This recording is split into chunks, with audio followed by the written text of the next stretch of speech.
un aplauso al Señor. Al Señor. Gloria a Jesús. Porque Él es bueno y para siempre son sus misericordias. Bendito y alabado sea el nombre del Señor.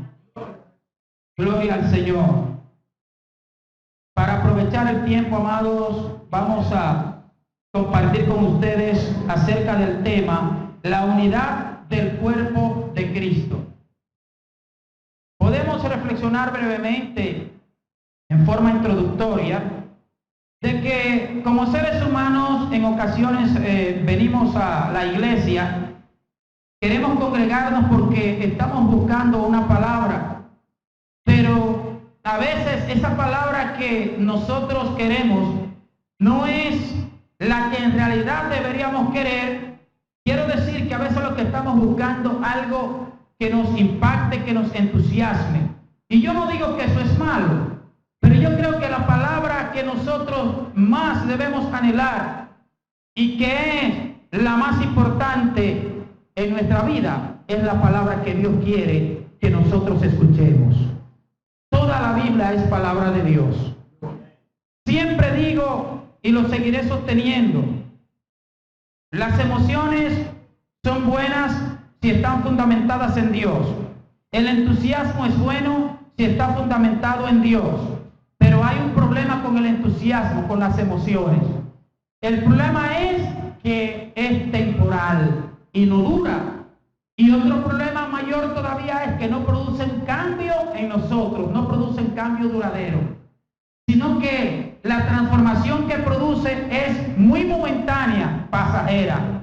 Por eso el creyente que se acostumbra a vivir la vida en Cristo solamente buscando un momento de entusiasmo, un momento de alegría humana, siempre va a ser un creyente inmaduro, va a ser un niño espiritual, porque lo que nos fortalece y nos madura y nos hace crecer y nos acerca a Dios es su palabra, escuchar su palabra y aplicarla a nuestra vida. Amén. Y eso queremos compartir con ustedes en esta preciosa noche del Señor. Repito, la unidad del cuerpo de Cristo.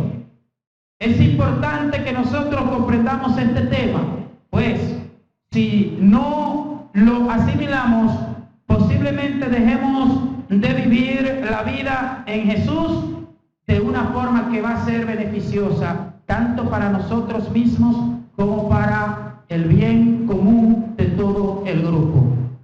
Cuando hablamos de unidad, estamos refiriéndonos a estar de acuerdo. Si hablamos de que en esta iglesia hay unidad, significa que yo voy a estar atento a la vida de los demás hermanos, en todo el sentido de la palabra.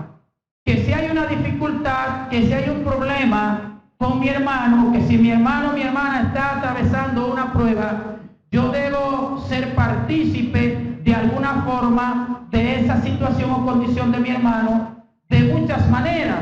Yo lo puedo hacer orando, yo lo puedo hacer aconsejando, yo lo puedo hacer acompañándolo en su lecho de enfermedad, puedo hacerlo visitando su casa y puedo hacerlo también ayudándolo financieramente si tengo la posibilidad. Si yo lo hago así y lo hago de forma sincera, realmente yo estoy en unidad con mi hermano. Y vamos a ver qué importante es delante de los ojos de Dios la unidad de su pueblo. Y no solamente en palabras, sino efectivamente en hechos. Lo vamos a hacer compartiendo varios subpuntos en esta noche y queremos que usted preste la debida atención porque así lo vamos a hacer en el tiempo más breve posible. El primer punto que vamos a ver se titula comparación entre el cuerpo humano y la unidad del cuerpo de Cristo. Comparación entre el cuerpo humano, nuestro cuerpo, y la unidad del cuerpo de Cristo. Para ello vamos a estar leyendo en 1 Corintios capítulo 12, versículo versículos 12 en adelante, en la Nueva Versión Internacional, que dice en el nombre de Jesús: de hecho, aunque el cuerpo es uno solo, tiene muchos miembros, y todos los miembros, no obstante ser muchos, forman un solo cuerpo. Así sucede con Cristo. Todos fuimos bautizados por un solo espíritu para constituir un solo cuerpo, ya seamos judíos o gentiles, esclavos o libres, y a todos se nos dio a beber de un mismo espíritu. Ahora bien, el cuerpo no consta de un solo miembro, sino de muchos. Si el pie dijera, como no soy mano, no soy del cuerpo, no por eso dejaría de ser parte del cuerpo. Y si la oreja dijera, como no soy ojo, no soy del cuerpo, no por eso dejaría de ser parte del cuerpo. Si todo el cuerpo fuera ojo, ¿qué sería del oído? Si todo el cuerpo fuera oído, ¿qué sería del olfato? En realidad, Dios colocó cada miembro del cuerpo como mejor le pareció. Aquí el Espíritu Santo, a través del apóstol Pablo, está tomando algo visible para explicar una verdad invisible. Él está haciendo referencia al hecho de que nuestro cuerpo, como unidad, tiene distintos miembros. Tenemos los ojos, tenemos los oídos, tenemos el olfato, tenemos la boca, tenemos los miembros, los brazos, las manos, las piernas, los pies. E interiormente en nuestro cuerpo físicamente tenemos los distintos órganos que dan vida al mismo. Está el corazón, está el páncreas, está el hígado, están los intestinos, es decir, el intestino grueso y el intestino delgado, y así sucesivamente todas esas partes que nos componen a nosotros. Ahora, si usted se da cuenta y observa cuidadosamente, para que nuestro cuerpo humano, en el sentido físico, esté en la condición apropiada, cada uno de los miembros que forman parte de él deben cumplir con su función y con su rol. ¿No es verdad? Si hay uno de esos miembros de ese cuerpo que no está cumpliendo con su rol, todo el cuerpo se va a ver afectado. Los demás miembros, que aunque no estén afectados ellos directamente, pero por causa de que hay uno o varios de ellos afectados, van a ser también influenciados e impactados. ¿Por qué? Porque están todos en un solo ser. Y esa es una verdad importante que nosotros tenemos que comprender en esta noche a través de la palabra de Dios. El cuerpo de Cristo es uno solo. Y cada uno de nosotros es miembro, pero miembro de ese cuerpo. Por eso nosotros tenemos, al tiempo que cumplimos con las funciones que tengamos que cumplir, las cuales Dios nos haya establecido, nos haya designado, delegado, tenemos que hacerlo desde el punto de vista de que estamos haciéndolo para un mismo cuerpo. De hecho, el contexto de este primer capítulo, de este capítulo 12 de Primera de Corintios, está refiriéndose a los distintos dones que Dios pone en el ser humano, y que sin embargo, y no obstante ser diferentes dones los cuales Dios pone en el ser humano, todos están para servir al mismo Señor.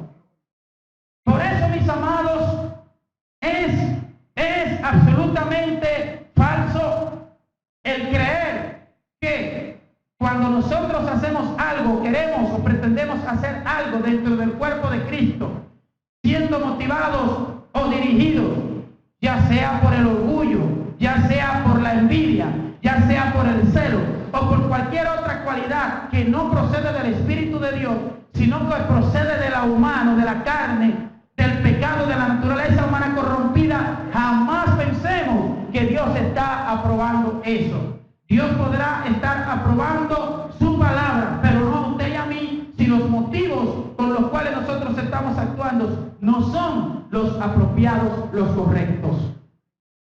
Y esa es una de las dificultades principales con las cuales se encuentra muchas veces el reino de Dios, que no entendemos en ocasiones y con frecuencia no entendemos que somos un cuerpo y que debemos vivir como tal, que yo debo preocuparme por la situación de todos mis demás hermanos, y no solamente los hermanos de la iglesia local, sino los hermanos de todas las iglesias del mundo, de todas las razas, de todos los pueblos, lenguas y naciones, porque pertenecen al mismo cuerpo al cual pertenezco yo. Y el apóstol Pablo, o más bien el Espíritu Santo de Dios, inspira al apóstol Pablo a tomar esta unidad del cuerpo físico para explicar la unidad que debe existir en el cuerpo de Cristo, del cual usted y yo somos miembros. Segundo punto que debemos tratar: la unidad entre el Padre, el Hijo y el Espíritu Santo, para lo cual vamos a estar leyendo en el libro de Mateo, en el capítulo 3, versículos 16 y 17, también en la Nueva Versión Internacional. Dice la palabra: tan pronto como Jesús fue bautizado, subió del agua. En ese momento se abrió el cielo y él vio al Espíritu de Dios bajar como una paloma y posarse sobre él, es decir, sobre Jesús. Y una voz del cielo decía: este es mi Hijo amado, estoy muy complacido con él. Aquí los tres estuvieron de acuerdo. Estaba el Hijo, quien había acabado de ser bautizado por Juan, el que conocemos como el Bautista, Juan el Bautista. El Padre habla desde el cielo y dice: este es mi Hijo amado en quien tengo complacencia. Y al mismo tiempo el Espíritu Santo se posa sobre Jesucristo, el Hijo, en forma de paloma. Unidad entre ellos tres. Si usted y yo somos unidos, vamos a estar también imitando a Dios. Porque es importante que nosotros entendamos eso. Tercer punto: el vínculo espiritual es más importante que el físico o de sangre. ¿No es así? Lo voy a repetir. El vínculo espiritual es más importante que el vínculo físico o el vínculo de sangre. ¿No es así? Vamos a ver por qué. Primera de Corintios capítulo 12, versículo 27, dice la palabra del Señor: ahora bien, ustedes son el cuerpo de Cristo y cada uno es miembro de ese cuerpo, como ya habíamos hablado anteriormente. ¿Por qué pensamos y decimos que el vínculo espiritual es más importante que el vínculo físico o de sangre? Miren por qué. Usted y yo pertenecemos a un cuerpo, es el cuerpo de Cristo. Ese cuerpo es de naturaleza espiritual. Usted y yo pertenecemos a ese cuerpo, tanto de forma espiritual como física, porque nuestro cuerpo físico es templo del Espíritu Santo, según 1 Corintios capítulo 3. Pero ¿qué acontece? Usted posiblemente tiene hermanos y hermanas, tiene primos y primas, tiene tíos y tías, como tengo yo también. Tiene padre y tiene madre. Ahora, ¿qué acontece? Usted y yo estamos en una relación con esos familiares de nosotros según la genética, según la sangre, pero esa es una relación que es física aquí en la tierra. ¿Qué acontece si usted tiene un hermano o una hermana, y quiera Dios que no sea así, pero ese hermano o esa hermana no muere en los brazos de Cristo y luego más adelante muere usted?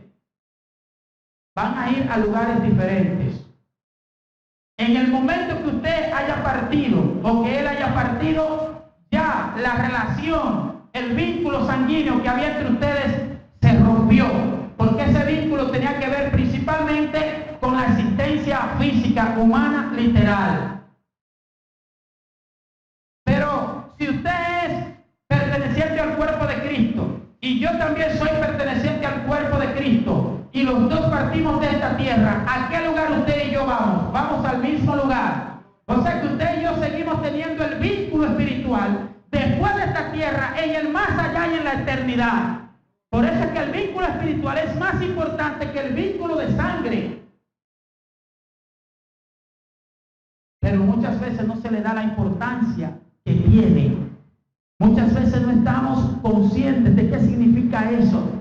Que somos miembros de un mismo cuerpo y que como tal debemos tratarnos entre todos nosotros. No nos detenemos a reflexionar en cuanto a ese punto. Y por eso muchas veces lo que dirige al ser humano, y la Biblia habla en el libro de Santiago, en el capítulo 4, versículos 1 en adelante, el apóstol Santiago les está hablando a creyentes, no a personas no creyentes. Santiago dice en el capítulo 4, ¿de dónde vienen las guerras y los pleitos entre ustedes? ¿No es de vuestras pasiones carnales que combaten contra el alma? Piden, no tienen porque no piden. Y cuando piden no reciben porque piden mal para gastar en sus deleites. Es lamentable, mis amados, y esto tenemos que notarlo y hablarlo para que nosotros hagamos todo lo que podemos hacer, ayudados por Dios y conforme a su palabra, y poniendo de nuestra parte también, corrigiéndolo si fuese el caso. Es lamentable cómo usted observa que aún entre ministros, usted lo ve, usted no tiene que tener una profundidad de discernimiento espiritual para usted darse cuenta que aún entre ministros del cuerpo de Cristo, para ellos avanzar, para ellos poder desempeñar funciones dentro de la obra del Señor, tiene que ser que el celo o que la envidia o lo esté dirigiendo, o una ambición desmedida, una ambición no espiritual, sino humana, los esté dirigiendo. Mis amados hermanos, eso no debe ser así. Nosotros podemos querer hacer algo para el reino de los cielos, pero nosotros podemos y de hecho debemos hacerlo bajo la naturaleza espiritual a la cual Dios nos llama, que vivamos conforme al Espíritu, no conforme a la carne, según Gálatas capítulo 5, versículo 16. Por lo tanto, el vínculo espiritual tenemos que prestarle mucha atención. Ahora, se da el caso a veces que está el vínculo espiritual y el vínculo sanguíneo al mismo tiempo. Cuando todos los miembros o varios miembros dentro de la familia, al tiempo de que genéticamente están relacionados, también pertenecen al cuerpo de Cristo. En ese caso, el vínculo es doble, espiritual y físico. Pero lo que quiero decir realmente es que yo debo preocuparme por mis demás hermanos. Yo debo preocuparme por saber cómo están, qué situación le está pasando, si están pasando por una prueba, si están pasando por una necesidad. Yo no debo conformarme solamente, mis amados y amadas, con venir a la iglesia aquí a los cultos y ya. Venir el martes, el jueves y el domingo, en este caso, de aquí que son los días que nos congregamos a glorificar a Dios. Pero también cuando no estoy congregado con los hermanos en la congregación, debo tratar de tenerlos presentes. Yo debo procurar pensar en los hermanos, visitarlos cuando pueda, sobre todo cuando más me necesite. Así yo voy a demostrar, y no lo voy a hacer para demostrar nada, pero así va a salir a flote y va a ser demostrado realmente que en verdad yo entiendo que yo formo parte a un cuerpo al cual pertenece esa persona, y que así como el ojo se ve afectado, si el oído tiene un problema, también yo me estoy viendo afectado, porque esta persona que pertenece al mismo cuerpo al cual yo pertenezco tiene una dificultad, tiene un problema. ¿No deberían decirnos a nosotros, oremos por tal hermano o hermana, porque tiene una dificultad? Yo debo tener una vida tal que debo tener presente cómo se está desarrollando la vida de todos mis demás compañeros, de todos mis demás miembros de ese cuerpo al cual yo pertenezco. Es importante nosotros notar que, y eso ustedes lo han visto en películas, como cuando Dios ejerce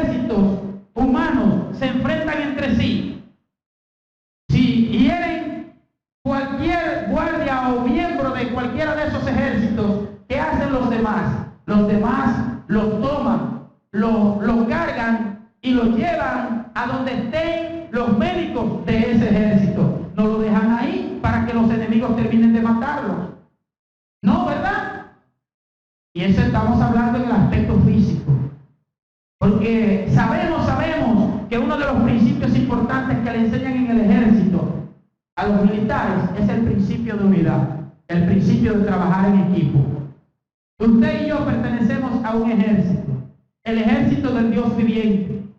Usted y yo estamos para combatir unidos, juntos, en contra del enemigo que tenemos en común. Pero ¿qué pasa a veces? Que usted y yo nos combatimos entre nosotros mismos y le facilitamos el trabajo a nuestro enemigo.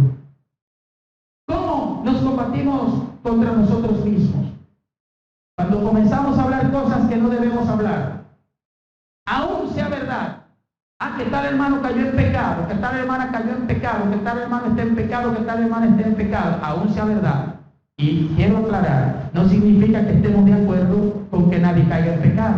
Pero ¿qué es lo correcto? ¿Qué es lo que nosotros debemos hacer? Espérate, ese hermano o hermana pertenece al mismo cuerpo al cual yo pertenezco. Si el pecado lo hirió, deja de estar combatiéndolo tú con tu palabra y vamos a levantarlo. ¿Cómo? Con la oración. Y vamos a orarle a Dios para que Dios tenga misericordia de él y lo levante. Y vamos a ir a su casa. Y vamos a compartir la palabra. Y vamos a estar orando allí. Porque eso es lo que nosotros tenemos que hacer. Porque él pertenece al mismo ejército al cual pertenecemos tú y yo. Pero ¿qué hacemos muchas veces? Nos gozamos. ¿Y cómo yo me puedo gozar si un cristiano tiene un problema? ¿Y cómo yo me puedo gozar si un cristiano tiene un tropiezo? ¿Y cómo es eso? Pero yo estoy entonces del otro bando. Yo no estoy actuando como si yo perteneciera al cuerpo de Cristo. Yo estoy combatiendo el cuerpo de Cristo porque esa persona es miembro del cuerpo de Cristo. Entonces, tenemos que tomar en cuenta eso. Combatir, luchar con todas esas cosas. Porque no es que nosotros estamos apartados de esas influencias. Es que cuando las influencias quieran actuar en nosotros, nosotros no les permitamos que nos dirijan.